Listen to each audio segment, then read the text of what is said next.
फूल बस थोड़ी बचा के रख ले कोई। हाँ, ओम गणेश काव्यम नम कलश मुखम पुष्पम समर्पयामि। ओम पुष्प पुष्पवृक्षताभ्यो नमः पुष्पमालं च समर्पयामि। ओम पुष्पाजलं सर्वेष्टिताभ्यो ओम सर्वे देवो देवोष्टिताभ्यो नमः समर्पयामि। सर्वे काण्डकातं पुरोहितायणं पुष्पाजलं सामधुरायणं सामोदरं समर्पयामि। देवं गुडेधारिणं कलशमुखं द्रव्यायणं चामधुरवाणी देवं पुष्पो यच्छता समर्पयामि।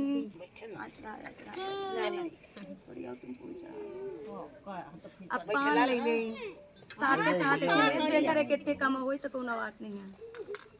आ इकट्ठे चढ़ाओ अलग अलग नहीं, जहाँ ते चढ़ाओ ते इकट्ठे चढ़ाओ। ओम श्री कांडकातम प्रोहितम तम मूलम फलम चा समर्पयामि। ओम सोमदं सर्वेष्टिताभ्यो नमः देवं गुणं सर्वेष्टिताभ्यो नमः ओम सम्मु 5 तारीख